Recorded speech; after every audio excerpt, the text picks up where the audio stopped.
Welcome into the Geek Therapy Radio podcast. I'm your mental curator, Johnny Hemberger, and I'll just tell you straight up front, I have an upper respiratory infection. I don't feel great, but I promised a podcast a day. Well, 5 days a week here on Geek Therapy Radio, so I'm going to deliver. I promise to deliver. Plus, the side effect of upper respiratory infection is that I can get my voice real low now, and it might sound a little bit cooler down here. Maybe I'll do the whole show down here. Probably not.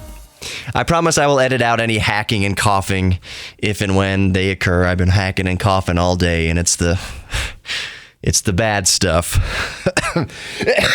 Okay, maybe I'll leave that one in. Just so you know, I'm really sick, if you can't hear already.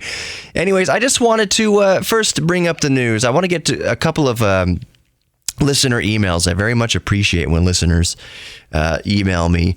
The other week, last week, or sometime last week, Anderson emailed me. I think I called him David. He's in Brazil. Anderson, I'm sorry I got your name wrong last week. Anderson is in IT, and he's a geek about many things, and I very much appreciate him reaching out. Before I move on, a couple of other emails, car-related. This show is kind of car-related, too. The quick news I wanted to get out here, even though I try to keep these shows evergreen, is that today, as I am recording, I'll just tell you, it's August 26th, 2019. My birthday was yesterday.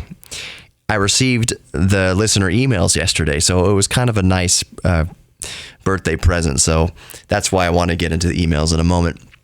But today, August 26, 2019, Ferdinand Piëch, I think I pronounced it right, Ferdinand Piëch died at the age of 82. He's an icon of the German auto industry, and there's a lot of car people, especially if you're into German cars and you know German cars. You're probably very familiar with Ferdinand Piëch. He is the grandson of Ferdinand Porsche. I don't need to say much more about that. Ferdinand Porsche. So my favorite memory about Ferdinand Piëch, I didn't know him personally or anything like that, but I know that there were some cars that he was associated with, like the Porsche 917, the Bugatti Veyron. You know, he has been very involved in not only Porsche, but Audi, Volkswagen. My favorite car, and this is my favorite memory of Ferdinand Piëch, was the Volkswagen Phaeton. Volkswagen Phaeton, I believe, came out in 2003 or 2004. In the United States, we got the Volkswagen Phaeton 2004 to 2006, but only the first couple year models, I think 04 and 05, we did get the W12 version of the Volkswagen Phaeton. That's a 12-cylinder. It was basically two VR6s welded together to create a 6-liter 12-cylinder engine, the W12. And it was W because of the way the cylinders are arranged. It's not a V. The cylinders are crammed even closer together, so they look, if you're looking at it from the profile view, it looks like a W instead of a traditional V. That's the way they're able to make the VR6s so compact, and also the W12 so compact. So it was really a marvel of an engine. So the Volkswagen Phaeton, when Ferdinand Piëch came to Volkswagen, when did he come to Volkswagen? I want to say in the late 90s. Yeah, in 1993, he became the CEO of Volkswagen AG, which is the parent company that owns VW, Audi, Seat, and Skoda. And then he also added Lamborghini, Bentley, and Bugatti in 1998. So there's a few cars that he put into production around this time, just in not even production. There's a few crazy cars that he demanded to be built just to satisfy his own specific needs and demands. And so going to the Volkswagen Phaeton, not the Audi A2 or the Volkswagen XL1, but the Volkswagen Phaeton, his list of demands were so seemingly impossible that the engineers for all of Volkswagen Group said it just can't be done. These demands could not possibly be carried out with modern technology. So for the Volkswagen Phaeton, one of Piëch's demands was that the car was able to do over 200 miles an hour but cruise at something like 186.1 miles per hour through a desert at 120 degrees Fahrenheit, but maintain the inside cabin temperature of 72.2 degrees Fahrenheit. So bomb through the desert at about 190 for 12 hours at a time or whatever he said for reliability, and keep the air temperature inside at 72 degrees, perfectly at 72 degrees. And the engineers basically, this is impossible. You can't do it. Well, they did do it. And so his point with the Volkswagen Phaeton wasn't that he thought that they were going to sell a whole lot of Volkswagen Phaetons, because when the Volkswagen Phaeton came out, at least in the United States, it was $120,000. Back in 2004, I don't know what inflation is now, but it was $120,000 in 2004. $120,000 for a Volkswagen badge. That wasn't an Audi badge. It wasn't a Mercedes badge or BMW, the type of badge that people would be more willing to pay over six figures for. No, it was a $120,000 Volkswagen. Piëch didn't care. He just wanted it to exist to prove a point and push the technology further, because there were implementations in that Volkswagen Phaeton that they wound up putting in the Bugatti Veyron. So it was a test platform for the future of the Volkswagen Group, and Bentley and Lamborghini and Audi and all of that. He says, I don't care about the Volkswagen badge. I don't care that we're not going to sell many. Just test all of this future technology now. This is where we'll put them all through the paces to make sure that they are viable and will work in a 1,500 horsepower Bugatti Chiron or whatever's coming down the pipe. So the Volkswagen Phaeton 2004, 2005 W12 Volkswagen Phaeton is like the secret. It's like one of the most well-kept secrets in the automotive industry among car people who know cars. The real gearheads and those with their finger on the pulse. You say Volkswagen Phaeton to a random person, they have no idea. If you show a Volkswagen Phaeton to a random person, they'll say, oh, that looks like a Passat or a big Jetta. It takes kind of a keen eye, even though it's easy to tell, I think, from the back, the tail light arrangement and everything like that. It looks different than a Passat. But from the front, it looks like a Passat. But it was like to this day, it remains one of the most luxurious vehicles, highest performing four-door sedans ever made. You can still buy a version of the Volkswagen Phaeton. Audi still makes the A8L. It has to be the L to be the closest equivalent to the Volkswagen Phaeton. The A8L L stands for long wheelbase, and that's what the Volkswagen Phaeton was. And all that to say, that's my fondest memory. That's why Ferdinand Piëch stands out in my mind. It's not because he is the grandfather of the Veyron or the Audi A2 or anything like that, or Quattro, Audi Quattro for that reason, the ubiquitous and just legendary and heroic Audi Quattro that put Audi on the map in the early 80s in the rally scene and basically changed rally to four-wheel drive vehicles. Sorry, was the Quattro all-wheel drive system, not four-wheel drive, all-wheel drive, because it's way more intelligent than just four-wheel drive. And Ferdinand Piëch is responsible for all of that. So rest in peace, Ferdinand Piëch, 1937 to 2019. All right, I promised I'd get into some emails. I'll keep everyone anonymous. I'm going to start out with a short one first from Ed telling me about his 56 Ford. Last week I asked, actually on Saturday's broadcast, I asked listeners to email me with memories of their first cars, which is still open to everybody listening right now. Your first car, your most loved car, your most hated car, just some car experience you have. You don't have to be a car person, but email me if you have any memories. geektherapy@iheartmedia.com.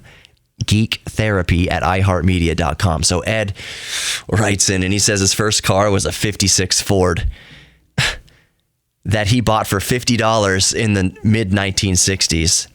He used to get oil for 50 cents a bottle, and you get 2 or 3 of those, and then 50 cents worth of gas back when it was 25 cents a gallon. But the coolest thing about this, though, the coolest thing in the short email he wrote me is that Ed put a reverb on his AM radio. So he got an aftermarket reverb effect and he just put it on the output of his AM radio, and he would listen to AM radio through a reverb, through an echo, basically. So that's interesting to me because I've heard of putting reverb on a CB radio. It kind of helps you cut through the clutter of the Citizens band, but I mean, really, it doesn't. Really, I just think it sounds terrible and obnoxious and horrible. Yes, I do get on the CB radio from time to time here in Houston, but I've never heard of someone putting a reverb on like the output of an AM radio. So everything that comes through the radio, whether it's the news announcer to the big band music or whatever, but everything's going through the reverb. That's fascinating to me. I thought that was so cool. So thanks, Ed, for emailing me there about that. That got my nerd brain going on a reverb on an AM radio. The next email is from Asaf. I hope I'm pronouncing that right. Asaf in Tel Aviv. That's in Israel. He wanted to write me to let me know that I've got a listener in Israel, and I really do appreciate that. It's funny that I'm getting so much contact from listeners outside the United States. I can track more or less where the listeners are coming from with my like geostatistics through the podcast player and everything like that. And if you add it all up, I should do the stats for next time. But yes, most of them are coming from the United States, but a fair chunk, a huge chunk, I want to say it's over 10%, probably way over, it might be over that even, are coming from around the world. I know I have listeners in the Netherlands. I know I have listeners in Ireland. I know I have listeners in the UK. And now I'm for sure, I know I have listeners, or at least one in Israel and Brazil that I know of that have personally reached out. That's how I know that where they're from directly. So anyways, Asaf writes me from Tel Aviv that his dad used to own I'm trying to leave this vague. He owned a car company and it let him drive a bunch of cars. Asaf, he was able to like basically joyride more or less in hundreds of different cars. And he says his favorite car was the Saab 9.5. And I've never driven a Saab 9.5, but I know the story behind Saab. Saab, for those of you who don't know, used to be an airplane company. They would make fighter planes and all sorts of stuff. But they also made cars. BMW is the same way. Bavarian Motor Works they were very heavy into making airplanes, especially during World War II. Saab was the same way.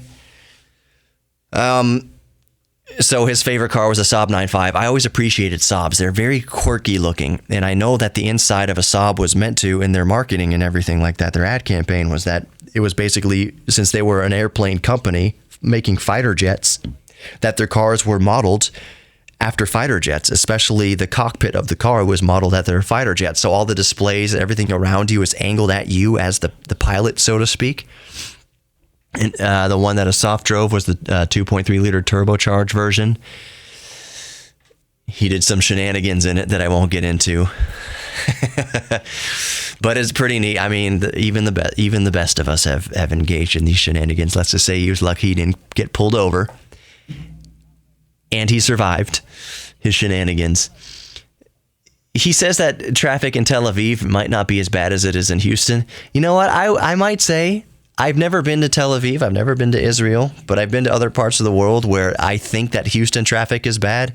And then you go to Peru or something like that, and it's just, there is no law.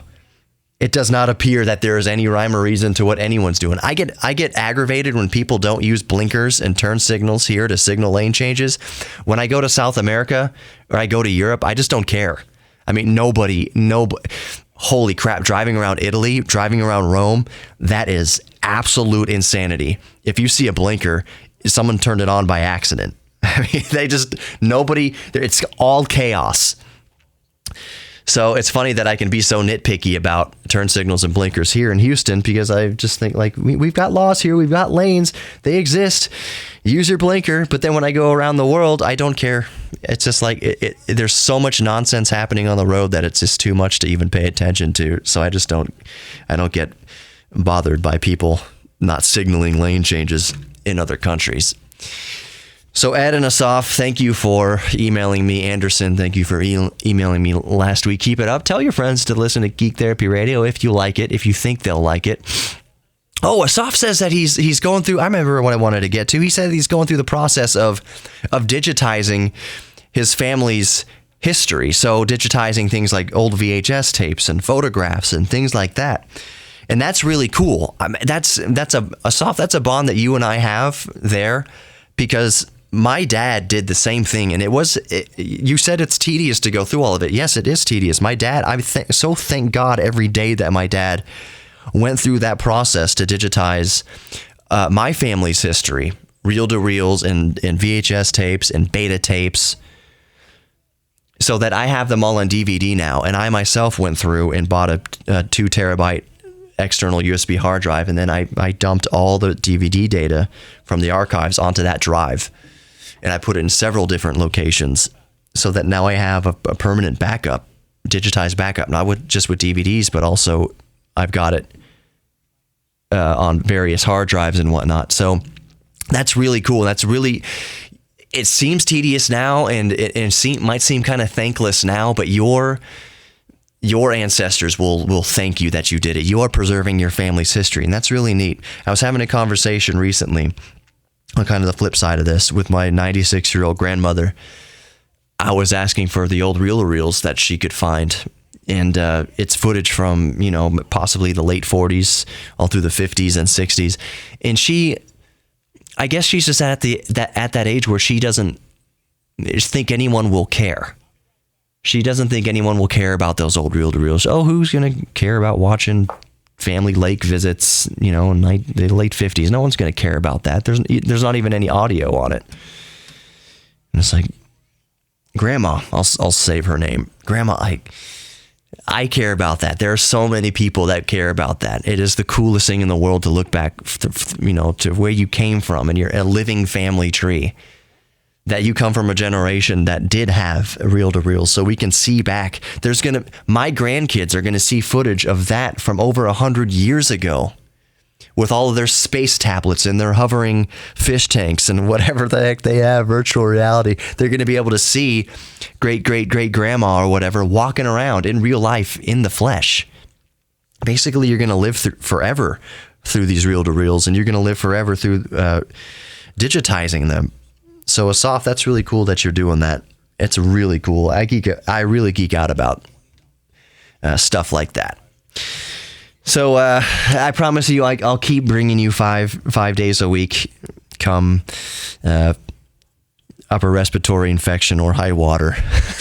I'm going to Virginia at the end of the week, but I'm going to pre-record some stuff to release on a set schedule, so you'll always have something to listen to here on Geek Therapy Radio. There's no advertising like word of mouth, so if you like Geek Therapy Radio, please tell your friends if you'd be so inclined. Remember that I do have a YouTube channel, Geek Therapy Radio on YouTube. Go like and subscribe there, if you will. And again, I'm not forcing you to. It's only if you like what I'm doing here, and it's only going to get better and better. And I have all of you to thank for helping me grow this little groundswell. We're only 2 years into it, about 2 years into Geek Therapy Radio, so this is the beginning, guys. This is the ground floor. It takes time to build something like this up. So I appreciate each and every one of you right now that I have, and hopefully will have for the entirety of Geek Therapy Radio. You'll grow with me. So thank you from the bottom of my heart. Keep emailing me, geektherapy@iheartmedia.com. Go to the Facebook page, Geek Therapy Radio on Facebook and Instagram, Twitter, all that good stuff. There's all sorts of good ways to get in contact with me. But the email, geektherapy@iheartmedia.com. That's a really easy way to do it, and I do read all of them. So take care, be good to each other, embrace your inner geek. We are all geeks about something. Be good to yourselves as well. Please, you are important. You are worthy of love and being loved. And I'll see you tomorrow.